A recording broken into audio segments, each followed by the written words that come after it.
This is All right. fun. I am ready for episode 4. This is a timer mark for trolls. Instead of clapping your hands, you're just flipping off the camera. I'm gonna rub my nipples. Oi! Hi! I'm the Space Quest historian, and this is my lovely friend. I'm pointing off the camera somehow. I'm just hoping this lines up with where your face cam actually is in the final edit. This is Francisco Gonzalez, the man, the myth, the legend, the handsome person. How are you doing? I'm doing well. It's been a great month. Yes, it has, hasn't it? It's been an amazing month for me, and so much has happened, and I couldn't possibly begin to tell you about it. Blah blah blah. Yeah, we've recorded these episodes in sequence. Yeah, spoilers. Yeah, this is. I can't do this charade anymore. No, I haven't really been wearing the same T-shirt for a month. I swear. I have, but we have recorded these first 4 episodes in one go. I think people may have caught on. I'm not. Probably. Maybe. I mean, we are masters of subterfuge. I do realize, but yeah. So anyway, I'm so glad that you have agreed to do this. There are 11 episodes in total, and we are up to episode 4 on day 3, I believe. Yes. We've been talking about. Are we? Or are we still on day 2? We're still on day 2. We just arrived. We're still on day 2. Yes. The VOODOO Museum. Yeah, we're about to get one huge ass info dump. Maybe it has been a month since we recorded these. My brain lives in a completely different time zone from everyone else. Oh, yeah, mine's just the. Oh, there we go. Can you see it? Yes. I can see it now. There we go. Okay, there it's all good.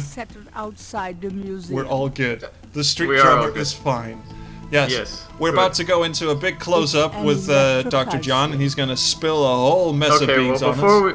Before we do, let me comment on the art in this game. So yes, I mentioned in the previous episode that, so the framing, there's a lot of foreground framing in this game, and if you notice, it's in letterbox mode. Yeah. So the backgrounds are actually, they don't take up the full screen. They're just kind of, widescreen, whatever. And a lot of them are framed really interestingly, like this VOODOO Museum. And yeah, it's really cool. Like I said in the previous video, also Richard Cobbett wrote an article about it, and you should check it out. He talked about not only this claustrophobic feeling that these backgrounds evoke, but also the use of color. Like you can see here in the VOODOO Museum, there's this very nice shift of, or this very nice usage of oranges and blues, which are complementary colors. So if you notice, like, the snake is highlighted by this orange field. Yeah. And so the orange sort of represents this sort of the voodoo mystery kind of thing, because there's a lot of orange in Malia's and voodoo's. Yeah, it's a lot of earthy tones. Once you get to the voodoo circle in the swamp, everything just becomes a blur of orange and yellow. Yeah. And Gabriel's world is more muted and blue and stuff. So yeah, there's this nice contrast, and of course them being complementary colors, it's very cool. Yeah. The other thing that it does, which I think is kind of interesting, which I also for a minute was ripping off for Lamplight City, was the fact that all the text appears at the bottom of the screen. Yeah, I was just going to ask about that. It's very interesting that the text doesn't obscure the action going on on screen, and I quite like that. It does limit how much text you can put in, but then again, this is not a Ragnar Tornquist game, so we don't have to be as...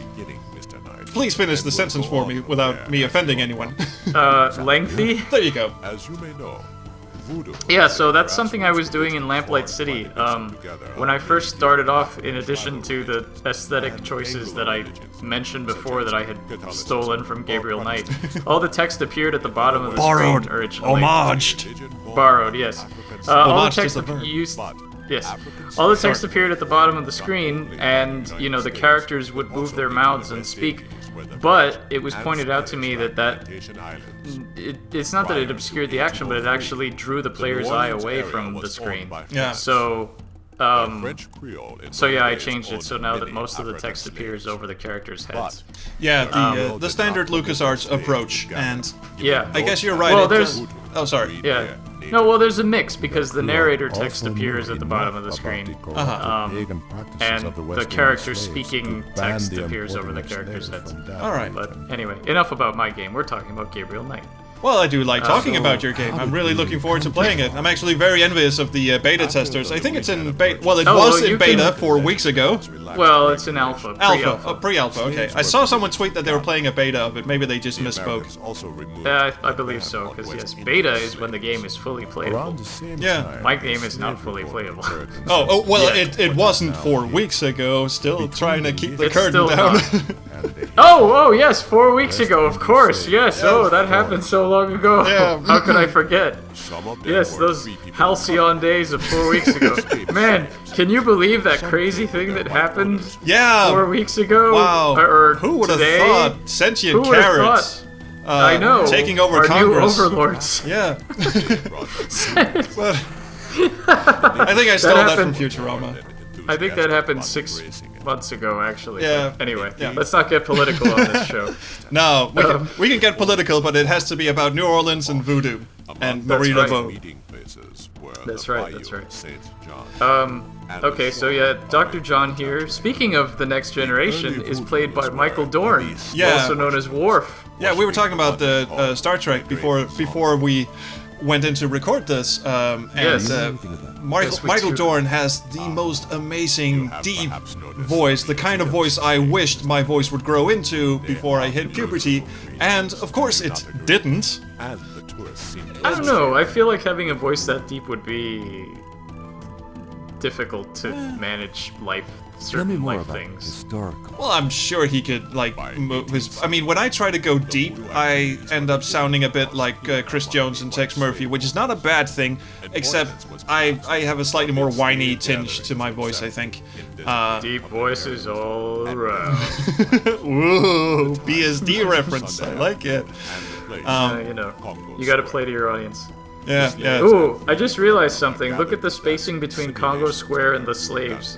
That's a big gap between sentences. There's a double thing. People used to do that. I used to do it too because me too. I somehow had this idea that, okay, this is what people do. And it wasn't until I started working as like a communications officer and copywriter that, you know, my boss would go over the stuff I was writing and go, why did you put a double space in there? And I was like, I don't really have an explanation. I've just seen people do it.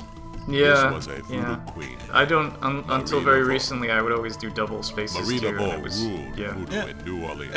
also, another thing I find strange, just from a, Tell me more I don't know, but it's weird to me how, like, there's quote marks in their dialogue. Yeah.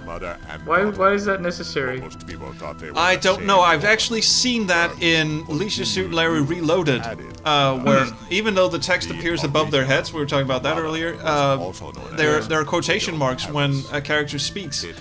I think it's to make it look more like literary, like you're reading a book. I don't know. The thing that always really catches my eye and continues to is because the game is running in SVGA mode in 640 by 480. Some of the pixels are. Some of the lines in the pixel lines are kind of stretched. So sometimes the full stop is just 1 pixel, and sometimes, like at the bottom of this line, when he says "mattered in New Orleans," it's like this tall full stop. And I don't know why. I'm kind of a font nerd. I get really distracted by that. Oh yeah, believe me, distracting fonts are a tricky thing to deal with.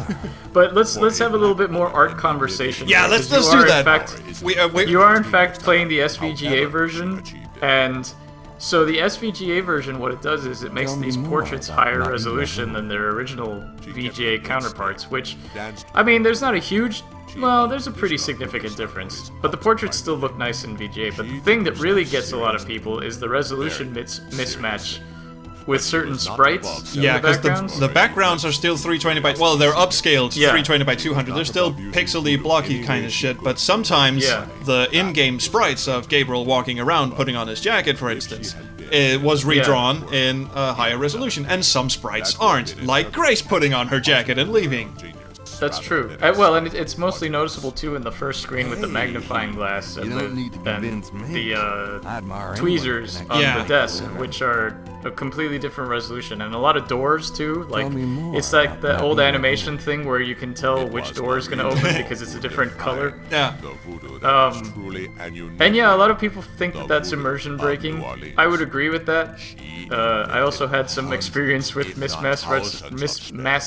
I can't say it. Hashtag second language. Resolution. Yeah. Mismatched resolution recently. Yeah, with your own game, you so- had to redraw yeah, all your so- sprites. I did, and so I think it's best avoided, to be honest. Yeah, well, Tell me they, more. But, it's really weird why the interface for the SVGA version was redrawn and the portraits were redrawn. Some of the sprites were redrawn. I mean, you would imagine if you're working at Sierra Online, all the backgrounds were hand painted. We've seen this in the making of video. They're hand painted and they're scanned in and digitized, and that must mean that there is a high resolution version of it somewhere, or there was in 1992. What prevented them from? I know that some tweaking has to be done once you've digitized an image. You have to clean it up a bit. But wouldn't you do that to the high resolution image and then scale that down? I don't know. Why didn't they put in high resolution backgrounds? That's a good question. I mean, I'm sure it was work, and of course, if it's a higher resolution, they're going to have to tweak the hotspots and things too. Oh, they basically have to rebuild the entire fucking game. Yeah, so that's probably one of the main reasons they didn't do it. Yeah. I mean, assuming that the Sierra Creative Interpreter works in any way, shape, or form Like similar AGS, to yeah. AGS. However, I'm wouldn't just thinking of how you'd have to do it in AGS. but the game is already upscaled in 640 by 480, so all the hotspots are still not in the right spot. They did have to rebuild the game. Again, assuming that it works kind of like AGS. True, yeah. Tell me Yeah, about if it was just if the game was natively set to 640 by 400 and they just doubled up the backgrounds and imported those. Yeah, you're right. They could have just done that, but yeah, I don't know. No one knows, and it's really a pity because a lot of these low-resolution games, Monkey Island 2, for instance, Yeah. would probably have looked gorgeous in 640 by 480. Oh yeah. But it's really grainy and really pixely in its current resolution. We're not talking the special edition, of course. We're talking the old school 1990, I think, or 91, something like that. Yeah. Original. And Gabriel Knight is better, but it does still suffer from a bit of pixel graininess. Some people like the aesthetic. I do too. I do enjoy the pixelated graininess. But for a game that's hand painted and scanned in, I just think it's a shame that if they had the original art, they didn't just put that in. Maybe it was a space consideration. There's an this had to fit on a single CD-ROM, and there's a lot of dialogue in it. Yeah. So maybe that's a it might have sacrifice. been also a space consideration. It's true. Providing luck and Yeah, I mean, I would love to see this game with like no dithering on the portraits and you know 640 native resolution backgrounds and sprites and stuff. Sure. Love to meet her. Yeah, but obviously that's never gonna happen. No, but then we got the 20th anniversary remake Yes. released by Phoenix Online, which Yes. for some missteps, and if you want to listen to those missteps, you can just go and check out the Backseat Designers interview with Katie Hallahan of Phoenix Online, where we I want to apologize to her for some reason, but she took it very much in stride. Anyway, the remake is pretty much a faithful remake with some very glaring exceptions, notably some added puzzles, but it is completely redrawn, and some of the angles have changed. This is what it was building up to. Some of the angles have changed. Some of the color scheme has changed. Could you maybe shed some light on why you, I'm assuming, find the original's color palette and such more appealing than the... Because we've had this discussion before. I just want to hear you say it again. Well, I mean, it's my opinion, and of course, this is my opinion, so take it with a grain of salt. That the new backgrounds, because obviously it's done in 2.5D, so the backgrounds, instead of being hand-painted drawings, are just pre-rendered 3D. Yeah. Very Very nicely rendered 3D, I think. Yeah, very nice. Well, detailed and such. It does look like a pie in the sky piece of shit. Goodbye. Oh, look at that! Gabriel became a ghost. Yeah, he did. Some fading out, cutting out some walking that didn't make sense. I was looking at shit around the shop. Yeah. And yeah, the sprites are 3D models, obviously. Magenta Moonbeam. See, another fine example of lovely framing. Look at those bottles and the raven. I wonder if that's supposed to be the bird from Quest for Glory. I don't know. To me, it just looks like a dude with one of those clip-on beaks, just sitting hunched over in the corner, like in a fucking voodoo gimp suit or some kind. Maybe it's a voodoo gimp. Anyway, I didn't want to throw you under the bus or the 20th anniversary. No. I just remembered this conversation about the color palette that you mentioned previously. Gabriel is in blue, the voodoo is in, and it was kind of ignored in the 20th anniversary. Yeah, the 20th anniversary backgrounds are a bit more sterile, to use that word. That's a good word. I think we used that word as well at Katie Hallahan's face, so we get to use that again. A lot of them look like reminiscent of a hidden object game background. We didn't use that word. Which is to say, very detailed and very, put together, but they lose a little bit of something there. There were some very deliberate color choices made in these backgrounds and framing choices, and I feel like they were lost in the remake. Let's see. Yeah. Well, some of it is nonsense, I'm afraid. But yeah. As far as nonsense goes, Magenta Moonbeam is the queen of nonsense. Just tell me what it says. This is my least favorite character in the game. Thankfully, she's kind of a throwaway. Yeah, because fuck this girl. I mean, maybe it's also that the voice is really well cast. She's really annoying to listen to. Yeah. I mean, there are annoying people in the game, surely, of both, but still. There's a character in Lamplight City who was pretty inspired by Magenta Moonbeam. Oh, good. Even down to the blonde hair, but she actually, physically, I made her look more like someone's mother. Oh! I'm happy I could help. Yeah. Someone large and Australian. And he was cool with it, I asked. Oh, okay, cool. Yeah, that's a good. If you start basing, things on real world things and people, and she's never gonna play it, so it's all good. But yeah, no, I mean, Magenta, yeah, I can see where she's, kind of flighty, but I do like the fact that she is instrumental in helping you translate the voodoo code. I think that's one of my favorite puzzles in this game, like the whole translation thing and figuring out the message. But also that she doesn't fucking understand it. Like, I think it's very well mentioned. She's very well described in the novelization, Jane Jensen's novelization of Gabriel. I didn't get that far.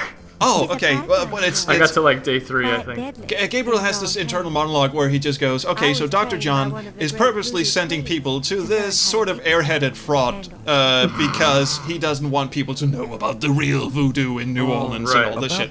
And with that description in mind, the characterization of her in the game is spot on. She is she's one of those silly little valley girls who, took a weekend course and now calls herself a fucking healer or clairvoyant or some shit. Well, she says she's from Kansas if you ask her about herself. Oh, God. Nothing against Kansas, of course. But... No, but I mean, she's totally like Midwest white bread. Yeah. Who's come to New Orleans to be a voodoo priestess. Yeah, and has no idea what the... although the snake... We're talking about animation. The rotoscope snake dance here is... Yeah. I mean, look, the eyes of the snake is just 1 pixel, and you can just infer that exasperated facial expression on the snake, just going, "What am I doing? Rescue me, please!" Well, and also her skirt is really well animated. Yeah. And I like the dynamic lighting on the sprites, if you want to call it that. Yeah, the shadows and shit. Hand done. Yeah. But like the shadows and stuff, like now when she sits back in the chair. Yeah, that's really good. It's just a couple of frames, but it's just one word for but that attention to detail is really what just makes this game so nice looking. I agree. The first time I was really impressed by shadow play in a game was Space Quest 3, when he walks through that tunnel on the garbage freighter. Oh, and yeah. At the ends of each tunnel, there's like this little shadow of him. I had forgotten about that, and when I replayed it recently, I was like, oh, that's cool. Yeah, and Gabriel Knight is just chock full of these little details that, if you're playing this at 2 p.m. and don't have to get up the next morning and you can take your time with it, it's just chock full of these good little details. Yeah. Well, I mean, it's part of the whole graphic novel aesthetic, I think. That's true, actually. The game was touted as a interactive graphic novel, right? Like in an era when everyone was going, it's an interactive movie, except it's not really a movie. Right. They went with interactive graphic novel. I had no idea what a graphic novel was in 1993. Neither did I. It turns out it's a comic book that's not for kids because that's right. In America, comic books are for kids. Oh! Here comes one of my favorite characters. Yeah, I love her. Good voice too. Oh yeah, Susan Silo. She's great. She also did a voice in Gabriel Knight 3. Did she? A game that I have not played more than the first 30 minutes of. Oh well, maybe you saw her. She's in the Saunier Museum. She's the old lady that keeps the museum. Oh, well, trauma has erased that from my memory. I'm sorry. Oh, okay. Well, I'm sorry to hear that. I actually really like Gabriel Knight 3. Yeah, I probably should play it at some point and try and get through it, but it's just so demanding on my patience. I'd have to play it with a walkthrough. But then again, I will confess, the first time I beat Gabriel Knight 1, it was with a walkthrough as well. I think I might have used one too, actually, because it's a hard game. It is a hard game, and we haven't even gotten to the really hard ones yet. We've sort of poked a bit at the clock puzzle at the start, and we've teased a bit of the tomb wall at the cemetery, which is probably the worst example, I feel. Yeah, well, we can get into an argument about that when the time comes. But also, he totally mispronounced Lefebvre. He called her Mrs. Lefevre. Maybe he did that on purpose. That's why it's important if you're gonna have names like that are not easily pronounceable. This is just a little tip for any of you aspiring game designers out there who might be considering voice acting. Always make a list, a glossary for your voice actors, so you can maintain consistency of pronunciation, because there's nothing more immersion breaking than characters who say names wrong or inconsistently throughout the game. Basically, don't hire Stuart Rosen. Poor guy. Yeah, poor guy. I'm sure he's a great guy, but oh god. Mind if I ask you a few questions? The dude who voiced us, Willie Walker here, is someone like I feel I should know, because he's sort of in the making of, at least, he's sort of in the promotional materials as well. It's sort of a name that's supposed to be recognizable. Maybe to American audiences, but for me it's went over my head. I can't remember what the dude's name is. I believe his name is Rocky Carroll. Yeah, that's it. Yeah, Rocky Carroll. But I've never heard of Rocky Carroll. I don't know who he is. He's Let me look him up on YouTube or Wikipedia. He has it's just a tiny bit part. You don't see him outside the shop. Oh, right. This was one part where it was Cabri Sancourt. The VOODOO. I didn't say that. He was on Rock. He's in NCIS and NCIS New Orleans. NCIS New Orleans is actually a how show. Appropriate. Just a few more questions. He was a voice in Gargoyles in one episode. So, like an A-list actor. That customer of yours, the little old lady. He seems more like a TV actor, character actor. Well, he's been in shit. I don't talk about my customers Yeah, I to men who guess. come in off the street. He's a good voice actor. Yeah, he does pretty well. It's important that I talk to maybe it him. was Cabri Sancourt. maybe it was You see, Stuart I'm Rosen's doing lunch some break when he came research into and- record. Oh Can't tell you god, anything about it. I'm so Gabriel sorry. Knight, Stews of the Rosens. Yeah. Oh, and man. Willie, the crocodile head. Ah, yes. But Gabriel doesn't know Charles that. Cecil, the crocodile. Oh yes. Oh, it's a statue of Charles Cecil It is. in his regal attire. It is, yes. Oh, he teleported again. Yeah, he did, because I left the store and realized, no, wait, you have to look at the sign. That's one of those. Right. That's one of those little where you go, the designer's just fucking with me at this point. I just have to Yeah. look at the sign and I get a point and everything. It's like, Yeah. Well, looking at the sign is what triggers you being able to look at it, and actually, I think it's what triggers St. John's Eve. that is Which is an important that's topic. true. But points are for doing, not for looking. It's true. If you want to be really strict about it, I feel. Yeah.